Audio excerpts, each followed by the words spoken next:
Bah déjà beaucoup de joie parce que il faut toujours partir du point de départ. Et le point de départ, c'était une préparation un petit peu tronquée avec Hibou qui n'avait pas disputé un match. Et puis une première journée contre Strasbourg, on avait pris 15 points. Donc moi j'aime bien toujours me rappeler du début.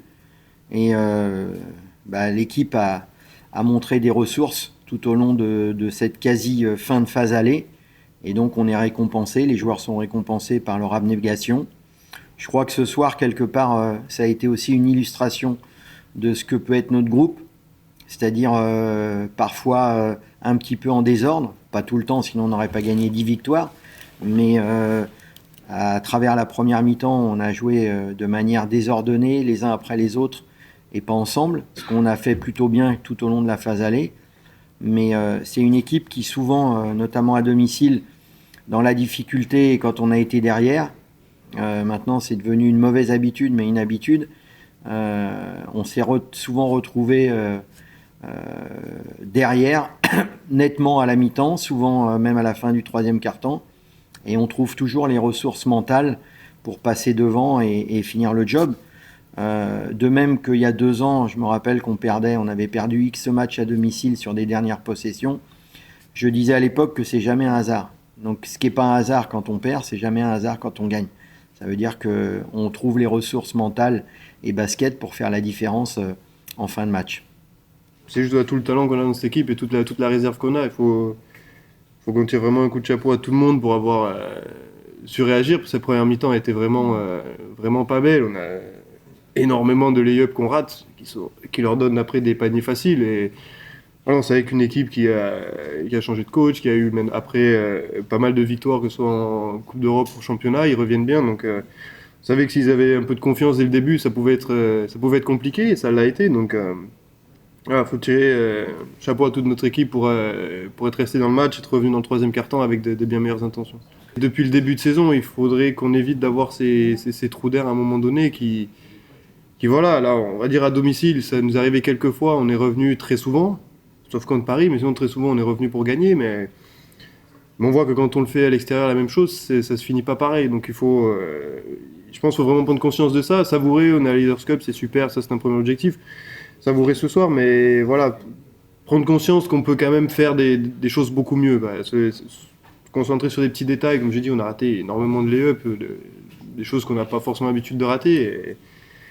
Et voilà, comme je dis, chapeau pour être revenu à l'équipe, mais voilà, il faut quand même qu'on travaille là-dessus pour pas avoir ces trous d'air qui nous font descendre à moins 12, 14 ou des choses comme ça. On est l'équipe qui met le plus de paniers à 2 points du championnat. Donc effectivement, là, le taux de pourcentage, mais le taux de pourcentage, c'est le taux de la première mi-temps, parce qu'en deuxième mi-temps, on a rectifié. Mais en première mi-temps, comme l'a souligné Ben, c'était vitesse et précipitation. On pensait qu'on allait pouvoir jouer en première intention. Voilà, c'est un petit peu le problème de cette équipe qui, de temps en temps, par péché de jeunesse, confond vitesse et précipitation. Mais encore une fois, je préfère aussi retenir le fait qu'ils sont capables de faire des runs et de revenir à chaque fois et de faire en sorte que le public nous pousse dans les dernières minutes pour s'imposer. Et non, j'ai pas vraiment changé quelque chose, c'était plus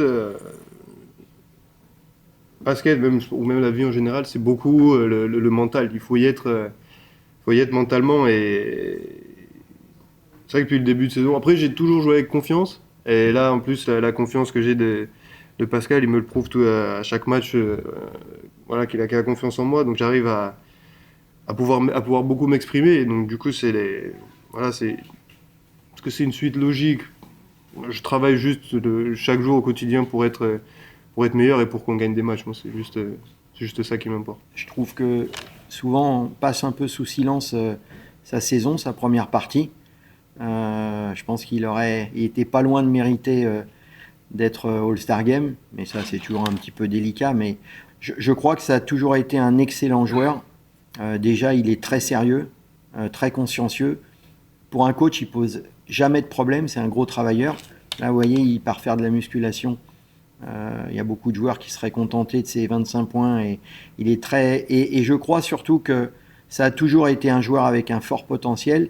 Et de temps en temps, il lui manquait un petit peu, parce que je l'ai bien suivi, parce que c'est un joueur que j'aime beaucoup, il lui manquait ce soupçon de maturité dans les moments importants. Et je crois que c'est le gros plus, c'est que maintenant, il a gardé un niveau très intéressant. Il a progressé dans le leadership, dans la faculté à faire jouer les autres.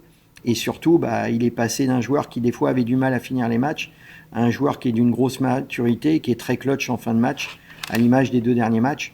Donc je crois que c'est surtout ça le basculement. Je crois que tous les ingrédients sont réunis pour que ça soit un joueur dominant de l'équipe, et il l'est, et puis qu'on s'inscrive dans la durée avec lui. Donc c'est vraiment une bonne nouvelle.